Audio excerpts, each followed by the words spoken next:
오늘 말씀의 제목은 성령의 임재 14번째 시간으로 책망하시는 성령이라는 제목으로 은혜를 나누겠습니다.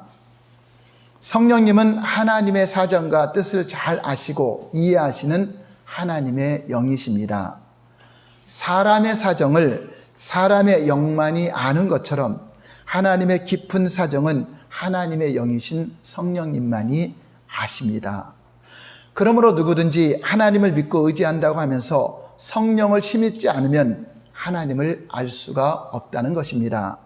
성경을 문자로 연구하고 지식으로 알려고 해도 하나님에 관해서는 알 수 있어도 성령으로 하지 않고는 하나님을 경험하거나 체험하거나 알 수 없으며 하나님의 마음과 깊은 뜻을 깨달아 알 수 없는 것입니다. 그러므로 하나님의 뜻과 마음을 알려면 성령의 능력을 힘입어야 한다는 것입니다. 예수님께서 이 땅에 오셔서 말씀을 증거하시고 큰 일을 행하셨지만 그것으로 하나님을 알고 깨닫는 자는 매우 적었습니다. 육체의 한계가 있기 때문에 예수님을 경험하고 체험하고 만나는 자들은 들을 수 있었지만 그 외에 밖에 있는 자들은 알 수가 없었습니다. 그래서 예수님은 오늘 본문 7절 말씀에서 다 같이 볼까요? 시작. 내가 실상을 말하노니 내가 떠나가는 것이 너희에게 유익이라. 내가 떠나가지 아니하면 보혜사가 너희에게로 오시지 아니할 것이요 가면 내가 그를 너희에게로 보내리니. 13절 말씀 볼까요? 시작. 진리의 성령이 오시면 그가 너희를 모든 진리 가운데로 인도하시리니 그가 자의로 말하지 않고 오직 듣는 것을 말하시며 장래일을 너희에게 알리시리라. 예수님은 육체로 계시는 그 상황보다도 하늘로 올라가서 보혜사 성령을 통해서 온 세상에 충만하게 임하셔서 누구든지 하나님을 알 수 있고 하나님을 경험할 수 있도록 하신다고 언약을 해 주신 것입니다. 기독교인들의 신앙생활은 어떤 종교적인 생활처럼 간념적인 것이 아닙니다. 하나님의 은혜와 복음을 실제로 성령을 통하여 체험하고 경험하는 기독교라고 하는 것입니다.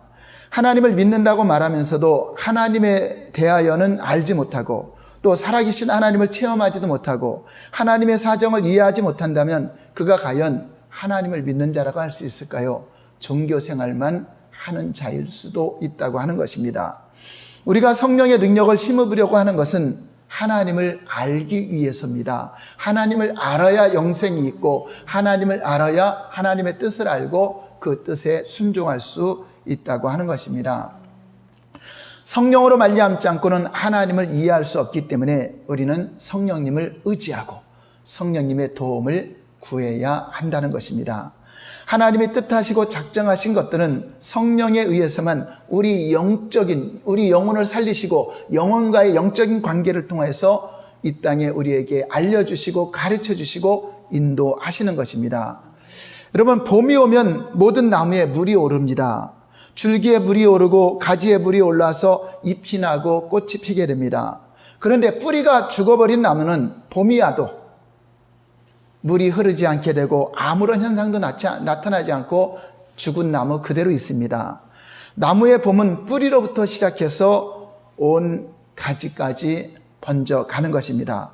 뿌리가 먼저 봄을 맞이합니다. 뿌리가 살아있다면 뿌리가 먼저 물기를 빨아올려서 그 진액이 줄기를 통해서 가지로 보내고 가지는 잎을 내고 꽃을 피우는 것입니다. 뿌리가 살아있다면 물을 빨아올려서 나무에서 여러 가지 현상들이 나타나게 된다고 하는 것입니다. 이와 같이 우리 영혼이 예수 그리스도를 믿고 살아난다면 그 영혼의 뿌리로부터 하나님의 말씀이 하나님의 물을 받아들여서 우리 삶의 당연한 변화, 생명의 역사를 나타내게 된다고 하는 것입니다. 많은 사람들이 하나님으로부터 복을 받기를 원하고 있습니다. 하는 일마다 형통하고 특별히 하나님이 복을 주셔서 자기의 계획과 뜻을 성공하기를 원하고 있습니다. 그렇다면 하나님이 우리 마음에 소원을 두고 우리 마음에 어떠한 일을 계획하고 성공하기를 원하고 있어도 우리 영혼이 살아있지 않으면 하나님의 도움을 받지 못한다고 하는 것입니다. 내 영혼이 하나님 말씀에 뿌리를 내리지 않고는 그 진액을 빨아들일 수 있는 능력이 없기 때문에 결코 신령한 복을 받을 수가 없는 것입니다. 하나님은 우리의 영혼을 통하지 않고는 사람에게 하나님의 일을 보여줄 수도 없고 하나님의 계획을 알려줄 수 없다고 하는 것입니다. 여러분, 세상에서는 불신자들도 얼마든지 자기들이 계획하고 하는 일에 성공할 수도 있습니다. 하나님은 악인에게도 해를 주시고 의인에게도 해를 주시고 악인에게도 비를 주시고 의인에게도 비를 주시는 분이시기 때문에 믿는 자나 믿지 않는 자나 세상에서는 자기의 계획과 뜻을 성공시킬 수도 있다고 하는 것입니다. 그러하기에 시편 기자는 시편 73편 3절에서 5절 말씀에 보면은 이는 내가 악인의 형통함을 보고 오만한 자를 질시하였음이로다. 저희는 죽는 때에도 고통이 없고 그 힘이 건강하며 타인과 같은 고난이 없고 타인과 같은 재앙도 없나니라고 이 땅에서 악인이 더 잘된 것 같다고 말하기도 했습니다. 하나님은 믿는 자와 관련하여 하나님의 하실 일을 영혼을 초월해서 하지 않는다는 것입니다. 그 영혼의 생명이 있고 영혼의 그 살아있는 그 영혼의 뿌리를 통해서 하나님은 역사를 하시는 분이라고 하는 것입니다. 그러므로 저와 여러분들이 내 영혼이 살아있다고 한다면 반드시 살아있는 자의 열매, 살아있는 자의 그 놀라운 변화가 여러분 삶 속에 당연히 나타나야 된다고 하는 것입니다. 따라서 우리 영혼이 하나님을 가까이 하고 있다고 하면서도 그 사람의 삶에 뚜렷한 변화가 없다면 무엇인가 잘못된 믿음을 가지고 있다고 하는 것입니다. 여러분, 고구마나 양파를 유리컵에 담아놓고 거기에 물을 부으면은 얼마 지나지 않아 그 양파나 고구마가 살아있다면, 썩어서 죽어있지 않다면 뿌리를 내리게 돼 있습니다. 실뿌리가 나와서 그 유리컵에 가득 차게 되고 또 위에서는 싹이 나오기도 합니다. 이렇게 물이 닿는 부분부터 뿌리를 내리듯이 하나님과 우리가 만나는 그 자리가, 하나님과 영적으로 교통하는 그 자리가 영적인 뿌리를 내리고 있는 자리라고 하는 것입니다. 이것은 바로 성령님과 내 영혼의 교통을 통해서 이루어지고 있는 것입니다. 우리의 영혼에 성령이 역사하실 때 하나님을 알게 되고 하나님의 뜻을 이해하게 되고 하나님의 뜻을 깨달을 수 있고 그 뜻에 순종할 수 있는 능력이 내 삶에서 변화가 이루어진다고 하는 것입니다. 우리가 과연 하나님을 향해서 내 영혼이 뿌리를 내리고 있는지, 싹을 틔웠는지는 자기 자신이 잘 알게 됩니다. 예수님 믿기 전의 삶과 믿고 나서의 그 삶이 어떤 변화를 이루고 있는 것을 본인이 잘 알게 되는 것입니다. 여전히 교회를 1년, 2년, 3년, 10년을 다녀도 세상 사람과 동일하게 살고 있다면 그 사람은 그 믿음을 점검해 보아야 한다고 하는 것입니다.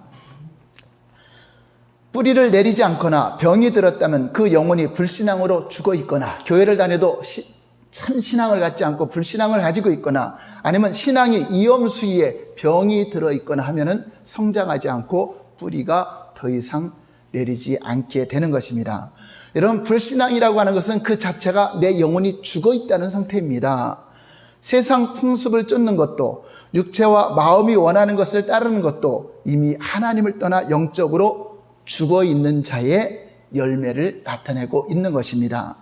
마귀를 쫓아 사는 것도 죽은 것입니다. 본질상 진노의 자식이 된 것도 죽은 자의 열매라고 하는 것입니다. 우리는 이러한 불신앙이 있는 곳에 죽어 있는 영혼들에게서 하나님을 향해서 뿌리를 내리는 것을 기대할 수가 없습니다. 살아있는 뿌리는 하나님과 맞닿는 부분부터 그 뿌리가 나오기 때문에 하나님을 만나게 해줘야 되고, 예수 그리스도를 믿고 제사함 받아 그 영혼이 살아나게 해야, 그 영혼이 살아나야 성령께서 관여하시고 성령께서 접촉하시고 그 영혼의 뿌리를 하나님께 내림으로 말미암아 하나님이 주시는 물을 잘 빨아들여서, 진액을 빨아들여서 자기 삶의 풍성한 생명의 열매를 맺게 된다고 하는 것입니다. 인간은 영이 있기 때문에 하나님의 성령에 의해서 감동할 수 있고, 성령에 의해서 하나님의 뜻을 이해하기도 하고, 성령에 의해서 하나님과 교통하며 함께 동역을 할 수 있습니다.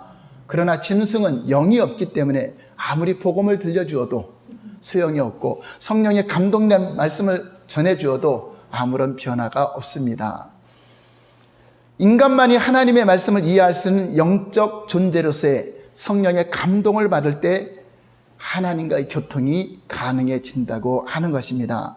그런데 오늘 본문의 말씀은 성령께서 우리를 책망하신다는 것입니다. 여기서 책망한다는 것은 우리가 잘못했기 때문에 책망한다는 말이 아니라 우리에게 가르쳐 줄 것을 깨닫게 해준다는 그런 의미에서의 책망이라고 하는 것입니다. 7절 말씀 볼까요? 요한복음 16장 7절 8절 시작. 그러나 내가 너희에게 실상을 말하노니 내가 떠나는 것이 너희에게 유익이라. 내가 떠나가지 아니하면 보혜사가 너희에게로 오시지 아니할 것이요 가면 내가 그를 너희에게로 보내리니 그가 와서 죄에 대하여 의에 대하여 심판에 대하여 세상을 책망하시리라. 성령님은 우리가 신앙생활을 올바르게 할 수 있도록 정확하게 잘 알고 신앙생활을 할 수 있도록 우리를 책망하시는 것입니다. 우리 자녀들을 우리가 책망할 때 잘못해갖고 책망하는 것보다 이것은 이렇게 하라, 이것은 저렇게 하라고 가르쳐주는 의미에서의 견책이라고 하는 것입니다.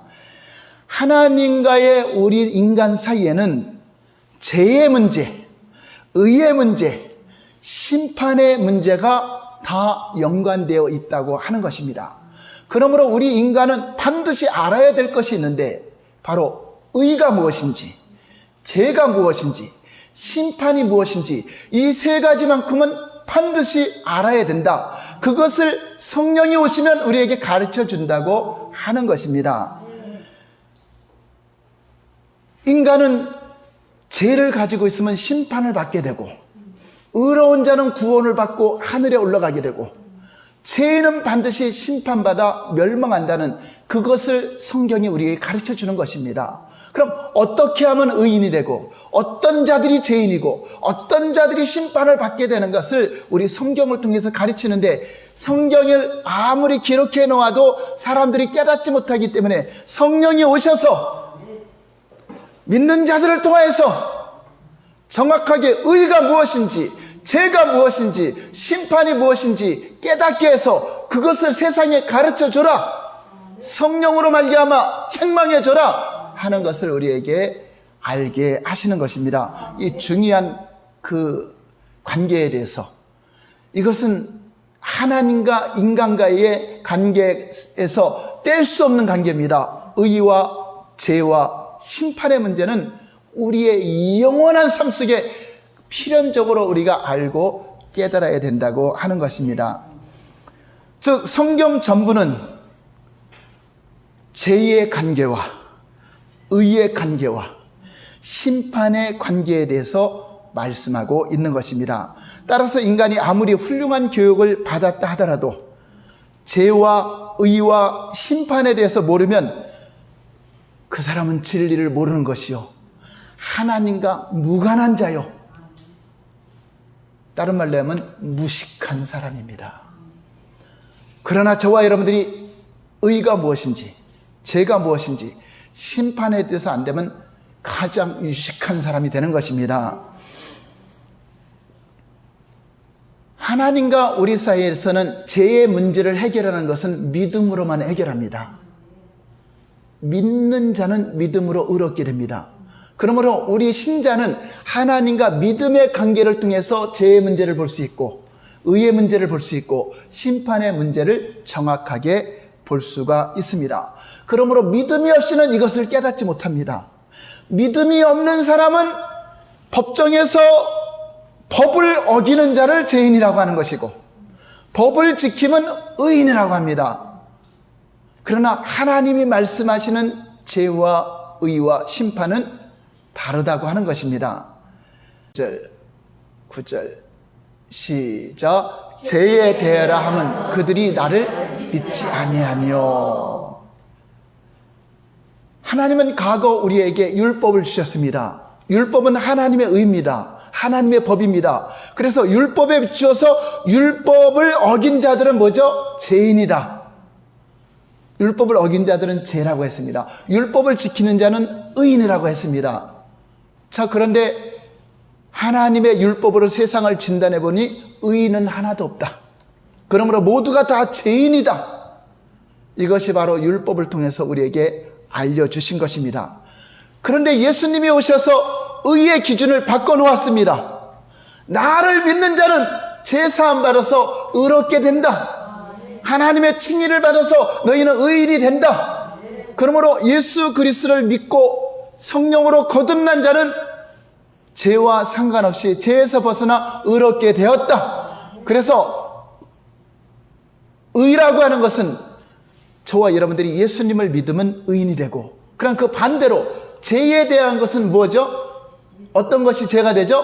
그들이 나를 믿지 않은 것이 죄가 된다. 여러분 이해하시면 아멘. 아멘. 예, 세상 사람들은 이것을 이해하지 못합니다. 예수 믿고 제사함 받아 의롭게 되셔서 천국에 갈 수 있습니다고 설명해도 이해가 되지 않습니다. 나는 교회 다니는 사람보다 더 착하게 사는데, 더 선하게 사는데, 여러분 세상 사람의 기준의 의의가 옳은 것입니까? 하나님의 기준의 의의가 옳은 것입니까? 온 우주 만물은 하나님의 기준에 의해서 죄인이 되고 의인이 되고 심판을 받게 된다는 것을 우리에게 가르쳐주고 있습니다. 죄인은 절대 하나님과 관계를 가질 수 없습니다. 하나님 앞에 나올 수도 없습니다. 죄인은 공의의 하나님으로부터 심판을 받아 결국 형벌을 받게 되어 있습니다. 그러므로 인간은 제사함 받기 위하여 십자가의 복음을 믿는 믿음, 그 믿음만이 하나님과의 관계를 가질 수 있는 유일한 조건을 우리에게 내세워 가르쳐주고 있는 것입니다. 예수 그리스도를 믿는 자들에게는 제사함의 은총을 받게 되고 의롭게 되는 복음의 기쁜 소식을 우리에게 전해주신 것입니다. 그러나 하나님이 보내신 예수 그리스도를 믿지 않는 그 자체가 죄가 된다. 죄를 사함받지 못하기 때문에 여전히 죄가 그대로 있기 때문에 믿지 아니함으로 죄가 그대로 인정을 받게 되는 것입니다. 구약시대의 사람들은 율법을 지키는 것이 의요, 율법을 지키는 것이 믿음이라고 생각했습니다. 그래서 하나님을 두려워하며 율법만 지키려고 했습니다. 그러나 율법을 지킴으로 의로워질 자가 아무도 없습니다. 구약시대조차도 하나님을 믿는 그 믿음이 의로 인정을 받는 것입니다. 하나님이 앞으로 내 죄를 대속하실 메시아를 보내주시기 때문에 오실 메시아를 믿고 하나님을 믿고 오실 메시아를 믿는 그 믿음이 온전케 되어서 그 믿음으로 의롭게 된 것이 바로 구약시대의 사람들의 믿음이라고 하는 것입니다. 믿지 않고 하나님의 계명을 지키지 않는 것을 죄라고 생각했는데 성령은 우리에게 무엇을 책망하신다? 예수를 믿지 않는 것이 죄라고 가르쳐 준다고 하는 것입니다. 저와 여러분들이 지금 예수 그리스도를 믿는 믿음이 없으면 여러분들은 죄인입니다. 그러나 예수 그리스도 안에서는 결코 정죄함이 없습니다. 의롭게 되었습니다. 우리 의가 아니라 하나님의 칭의를 입혀주셨다고 하는 것을 믿으시기 바랍니다. 그러므로 우리는 하나님의 성령으로 말미암아 우리 믿음을 책망하십니다. 너 참으로 믿음이 있느냐? 진실로 예수 그리스도를 믿느냐? 그 믿지 않으면 너는 죄인이다. 믿지 않으면 그 죄가 그대로 있느니라. 진실로 믿어야 된다고 우리 믿음을 책망하는 것입니다. 물론 그렇다고 해서 우리가 믿음으로 산다고 하면서 율법을 무시하면 안 됩니다. 믿음이 있기 때문에 우리가 전에는 내 영이 죽어서 두렵고 떨림으로 억지로 지키려고 율법을 지키려고 해도 못 지켰지만 이제는 우리가 두려워서 억지로 율법을 지키는 것이 아니라 구원받았기 때문에 제사함 받았기 때문에 자유자가 되었기 때문에 우리 마음이 하나님 법을 지키고 싶고 하나님의 말씀대로 순종하려고 자원해서 진리의 말씀 하나님의 믿는 자로서의 율법을 지키는 것입니다. 그것 때문에 구원받는 것이 아니라 구원받았기 때문에 이제는 두려워서 지키는 것이 아니라 하나님을 믿고 보니 십계명을 지키게 되고 주의 말씀대로 살려고 하는 것이라고 하는 것입니다. 마태복음 5장 17절 18절 말씀 볼까요? 시작. 내가 율법이나 선지자를 폐하러 온 것으로 생각하지 말라. 폐하러 온 것이 아니요 완전하게 하려 함이라. 18절 진실로 너에게 이르노니 천지가 없어지기 전에는 율법의 1.1획도 결코 없어지지 아니하고 다 이루리라. 마태복음 5장 20절 볼까요? 시작. 내가 너에게 이르노니 너희 의가 서기관과 바리새인보다 더 낫지 못하면 결단코 천국에 들어가지 못하리라. 자, 이것은 무슨 말씀이냐 하면은, 율법은 우리가 예수님 믿었다고 없어지는 것이 아니라 하나님 법이기 때문에 우리는 믿음으로 의로워졌다 하더라도 하나님의 법을 지키며 살아가는 것입니다. 우리가 대한민국 법을 우리가 어기면은 잡혀가지만 우리가 자유자로 살아가더라도 그 법을 지키며 사는 것처럼, 대한민국 백성이 대한민국 법을 지키는 것처럼 하늘나라 백성들은 하나님의 주시는 법을 우리가 지키면서 살아가고 있는 것입니다. 여러분들이 믿음이 있다 해도 하나님의 법을 어기면 거기에 따르는 제재를 받게 되는 것입니다. 그것이 지옥에 가거나 그것이 용서받지 못하는 것이 아니라, 용서는 받지만 여러분들이 잘못하거나 해도 하나님께 회개하면 용서받지만 그거에 대한 대가는 치르잖아요. 살인을 하면 살인하는 대가를 치르고, 간음하면 간음한 대가를 치르고, 도적질하면 도적질하는 대가를 치르는 것처럼 우리가 하나님 안에서도 그 법을 잘 지키면서 살아야 된다고 하는 것입니다. 너희가 서기관과 바리새인들 얼마나 철저하게 율법을 지키려고 하고 있습니까? 그들보다 더 의로워져서 더 철저히 지키려는 것이 아니라, 그 의 갖고도 절대 천국에 못 간다, 더 낫지 않으면 천국에 못 들어간다는 것은, 우리는 죄사함 받았기 때문에 완벽한 의를 가지고 천국에 들어간다고 하는 것을 가르쳐주고 있는 것입니다. 과거 죄인으로서 율법을 지키려 하니 두려움으로 율법을 지켰지만, 이제 복음을 통하여 죄사함 받고 자유자로서 스스로 율법을 지키며 살아가려고 하게 된다고 하는 것입니다. 성령께서 율례를 지킬 수 없는 우리에게 율례를 지킬 수 있도록 성령님이 임하셔서 우리를 도와주신다라고 약속하고 있습니다. 에스겔 36장 27절을 보겠습니다. 시작. 또 내 영을 너희 속에 두어 너희로 내 율례를 행하게 하리니 너희가 내 규례를 지켜 행할지니라. 예, 너희 속에 하나님의 영을 부어주어서, 전에는 돌판에 기록된 것을 내가 겉으로 보고 지키려니 힘들었는데, 이제 하나님의 영이 우리 안에 들어와서 우리 안에서 말씀이 생각나게 하고 말씀이 신비에 새겨짐으로 말미암아 그 말씀을 따라갈 수 있도록 하나님의 성령께서 우리에게 도와주신다라고 하는 것입니다. 그러므로 우리는 믿음으로써 의인이 되어 하나님과 관계를 맺은 것입니다. 의인이 되지 않으면 관계를 맺을 수가 없습니다. 이 세상에는 의인이 하나도 없기 때문에 누구도 관계를 맺을 수 없는데, 예수 그리스도를 믿는 자들, 제사함 받은 자들은, 의롭게 된 자들은 관계를 맺을 수 있다고 하는 것입니다. 로마서 3장 10절 볼까요? 시작. 의인은 없나니 하나 되었습니다. 예, 율법으로 볼 때는 의인이 하나도 없다는 것이 이미 선언이 되었습니다. 의인이 없기 때문에 죽음에서 살아날 자도 없습니다. 그런데 죄 없는 의인이 이 땅에 오셨습니다. 그 의인이 십자가에 달려 죽으셨지만 죄가 없기 때문에 하나님이 저를 살리셨습니다. 모든 인간은 다 죄인이었는데 죄 없는 의인이 한 사람이 나타났어요. 그분은 십자가에 달려 죽었는데도 의가 나타났기 때문에 다시 살아났습니다. 그리고 하나님 보좌로 올라갔습니다. 하늘로 올라가는 자는 죄인이 올라갈 수 있어요, 없어요?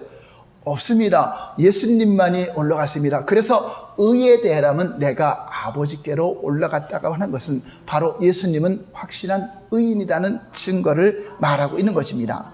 이는 의인을 죄인과 함께 둘 수 없다는 뜻이며, 의인은 결코 죽음으로 망하지 않고 다시 살아난다는 것이며, 의인은 결코 지옥으로 가지 않고 기어코 하늘로 올려서 하나님께 들어간다는 것을 우리에게 보여주고 있는 것입니다.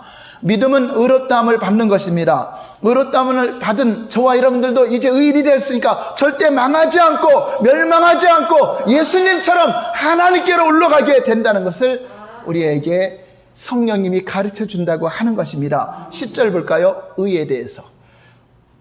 시작. 의에 대하라면 내가 아버지께로 가니 너희가 다시 나를 보지 못하며. 자, 여러분들 깨달아지시면 아멘. 네. 그래서 예수님이 의인이다. 너희들도 믿음으로 의롭게 되면 우리도 아버지께로 가게 된다. 그러므로 예수님으로 말미암지 않고는 결단과 아버지께로 올 자가 없다. 아버지께로 오는 자는 의인만 올라가는데, 의의를 가진 자만 올라가는데, 예수님이 의인이기 때문에 아버지께로 간 것처럼 저와 여러분들이 이제 의인이 되어서 아버지께로 갈 수 있게 됐다는 것을 보여주고 있다. 그래서 성령님은 너희가 예수님 믿고 의롭게 되면은 이렇게 예수님처럼 하늘로 올려져서 아버지께로 간다. 멸망하지 않는다는 것을 보여주고 있는 것입니다. 예수님은 의인이십니다. 예수님은 회개할 것이 없는 의인이시며 용서받을 것이 없는 의인이시지만 우리는 회개하지 않으면 절대로 죄를 용서받을 수 없고 거듭날 수 없으며 용서받지 않으면 절대로 구원받을 수 없는 죄인의 신분이었다. 그래서 성령님은 어떤 것이 죄인이다, 어떤 것이 죄고 어떤 것이 의다 하는 것을 우리에게 가르쳐주고 있는 것입니다. 따라서 우리는 누구든지 죄를 회개하고 예수 그리스도를 영접하는 자는 멸망치 않고 영생을 허락해 주신 것입니다. 이로써 용서받은 의인이 되는 것입니다. 이것을 칭의라고 합니다. 의롭게 되었다고 하나님이 칭해 준다고 하는 것입니다. 우리가 본래 의인은 아니지만 회개하고 용서받아서 의롭게 되었다는 말입니다. 하나님이 이렇게 그리스도 안에서 의롭다함을 받은 자들은 예수님과 똑같이 하늘로 들어오게 해 주십니다. 그러므로 하늘나라에 대한 소망이 있다면 우리가 의롭게 되어야 하늘의 소망을 갖게 되는 것입니다. 죄인으로서는 결코 하늘에 갈 수가 없습니다. 또 회개하고 용서받았다고 이제는 내 맘대로 살아간다, 내가 하고 싶은 대로 살아간다 하는 것은 방종입니다. 의인이라면 이제 의롭게 살아야 되는 것입니다. 의인이란 더 이상 죄와 멍해를 같이 하고 죄악 가운데 빠져서 사는 자를 의인이라고 하는 것이 아닙니다. 성령님은 우리의 소망을 굳게 하시고 우리의 의를 더욱 채찍질하여서 의의 길로, 진리의 길로, 말씀의 길로 인도하기 위해서 우리에게 오셨기 때문에 성령님과 관계 갖지 않고서는 절대 거룩한 삶은 보장받을 수 없다고 하는 것입니다. 예수님께서 죄 없는 하나님의 아들이시기에 하나님께서 죽음에 살려 하늘로 올리우신 것처럼 우리도 의롭다 하심을 받으면 주님은 우리가 바다 가운데서 있을지라도 땅속 깊은 곳에 있을지라도 반드시 찾아내서 하늘로 올리우시게 하신다고 하는 것입니다. 성경은 바로 그 하늘나라에 대한 사모함을 갖게 하시려고 우리를 견책하시고 책망하시는 것입니다. 그리고 마지막으로 심판에 대해서 또 책망을 하십니다. 11절 볼까요? 11절 시작. 심판에 대하라는 이 세상 임금이 심판을 받았습니다. 예수님은 천국은 이와 같으니 하시면서 포도원 주인과 악한 농부들에 대한 비유를 일러주셨습니다. 곧 어떤 사람이 포도원을 만들고 농부들에게 세를 주고 타국에 왔습니다. 오랜 후에 주인이 소출을 거둘 양으로 종들을 보내었더니 농부들이 그만 주인이 보낸 종들을 죽이고 말았습니다. 더 많은 종들을 보냈더니 또 죽이고 말았습니다. 이제는 아들을 보내면 저희가 아들은 공경하리라 했더니 저는 상속자니 그를 죽이고 그의 유업을 우리가 차지하자 하며 또 그 아들도 죽이고 말았습니다. 그러자 주인이 와서 불을 내려 그들을 다 진멸했다는 그런 비유를 말씀해 주고 있습니다. 이 비유는 하나님이 피조 세계를 만들고 천사들을 만드는데 하늘에서 하나님을 대적하고 반역한 천사들이 하나님의 아들을 죽일 것을 말씀하고 있는 것입니다. 이렇게 한 천사가 타락하여 하나님을 대적하면서 원수가 되었지만 하나님은 그와 대항하여 싸우지 않고 다만 그를 범죄한 천사를 용서하지 않고 심판하시고 형벌을 하시는 것입니다. 그래서 그 악한 타락한 천사를 흑암에 가두어서 심판 때까지 가두었고 그 악한 천사는, 악한 마귀는 우리 사람들을 미혹하여 자기들 수하에 지배함으로써 이제 하나님의 선지자들이 오면은 다 죽여버렸고 하나님의 아들이신 예수님까지 죽이게 되는 그 비유를 말씀하시고 하나님은 이거에 대해서 반드시 심판하신다 하는 경고를 우리에게 가르쳐주고 있는 것입니다. 하나님은 다만 범죄한 천사를 심판하시고 형벌하시는 과정이라고 하는 것입니다. 우리가 세상에도 범법자들이 있습니다. 이때 국가가 개개인을 상대로 원수를 삼아서 대적하고 싸우는 것이 아니라 그를 국가의 법에 따라서 적당하게 처벌하는 것과 같이 이와 같이 하나님은 범죄한 천사를 대적하지 않고 그 천사를 흑암 속에 가두었다가 심판하시고 결국 영원한 멸망으로 보낸다고 하는 것입니다. 유다서 1장 6절 볼까요? 유다서 1장 6절 시작. 또 자기 지위를 지키지 아니하고 자기 처소를 떠난 천사들을 큰 날의 심판까지 영원한 결박으로 흑암에 가두셨으며, 흑암에 갇혀있는, 흑암의 깊음에 있는 이 악한 마귀가 이 세상에 하나님의 형상으로 지음받은 아담과 하와를 미혹함으로써 사망 권세를 가지고 온 세상을 지배했습니다.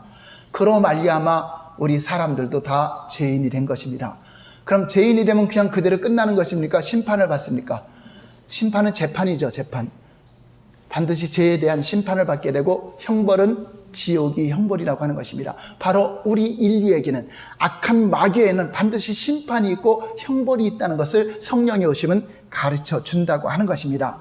그래서 이들이, 그 하늘에서 반역한 이들이 이 땅의 흑암의 기쁨이 있는 이 땅에서 하나님의 아들이 오셨는데도 하나님의 아들을 대적하고 죽이는 일을 하게 됩니다.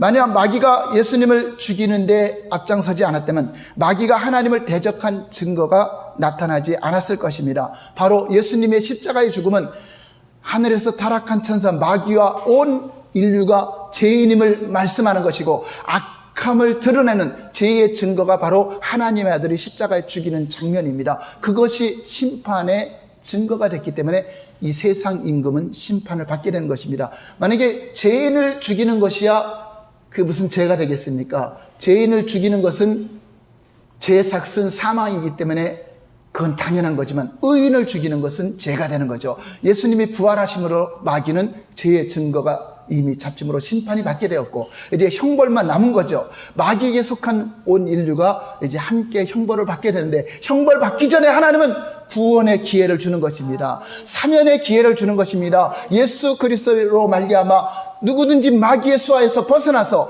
예수 그리스도를 믿고 심판을 받지 말라는 것입니다. 그래, 저를 믿는 자는 심판을 받지 아니하는 것이요라고 말씀한 것처럼 이미 이 세상 임금이 심판을 받았다. 예수님이 십자가의 죽음과 부활을 통해서 성령이 오시면 이제 심판을 받았다는 것을 가르쳐주고 있는 것입니다. 예수님이 십자가 지기 전에는 이제 세상 임금이 쫓겨나리라, 이제 세상 임금이 심판이 이르렀으니, 이런 말씀을 했습니다. 그런데 이제 십자가의 죽음과 부활 이후에 성령이 오시면은 이미 심판을 받았다라고 우리에게 가르쳐준다고 하는 것입니다. 그래서 이제 세상 임금이 의인을 죽인 그 증거로 말미암아, 하나님의 아들을 대적한 증거로 말미암아 이미 심판이 되고, 심판은 뭐죠? 재판인데 죄가 드러나면 심판이 되잖아요. 그 죄가 적나라에게 십자가상에서 드러났다고 하는 것입니다. 우리는 구원의 은총이 되지만 악한 마귀는 그것이 심판이 되었다 하는 것입니다. 하나님의 아들에 관하여 무관심한 자도 죄인으로 정죄됩니다.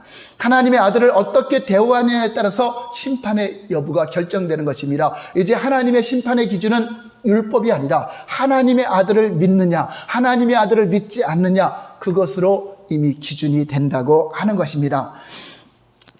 이제 이후로 인간은 누구든지 예수님 편에 선 자와 예수님을 무시하고 거부한 자와 둘로 나뉘어지게 되었다고 하는 것입니다. 그것을 구별이라고 하는 것입니다. 성별이라고 하는 것입니다. 이제 거룩한 성도와 그렇지 않은 자와 세상은 다 구별되어 있다. 산 자와 죽은 자가 구별된다고 하는 것입니다.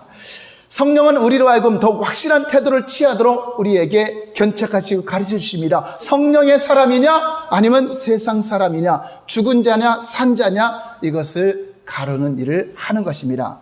성령이 오시면 예수님 편에 있는 자와 예수님에게 무관심한 자가 보다 확실하게 구별되고, 인간은 심판을 받든지 아니면 믿음으로써 칭의를 받든지 완전하게 구별시켜 주신다고 하는 것입니다. 그러므로 우리는 성령의 도움을 얻어서 더 확실하고 충만한 믿음, 분명한 믿음을 가지시기를 예수님 이름으로 축원합니다. 이것만이 우리가 하나님 앞에 의인이 되는 것이요, 성령의 사람이 되는 것이요, 심판에 이르지 않게 된다고 하는 것입니다. 오늘 본문 12절 13절 보겠습니다. 12절 13절 시작. 내가 아직도 너희에게 이를 것이 많으나 지금은 너희가 감당하지 못하리라. 그러나 진리의 성령이 오시면 그가 너희를 모든 진리 가운데로 인도하시리니 그가 스스로 말하지 않고 들은 것을 말하며 장래일을 너희에게 알리시리라. 14절. 그가 내 영광을 나타내리니 내 것을 가지고 너희에게 알리시겠습니다. 진리의 성령이 우리에게 이제 임하셨습니다. 이제 진리의 성령이 오시면 예수님이 하신 말씀을 깨닫게 될 것입니다. 하나님의 음성을 들을 것입니다.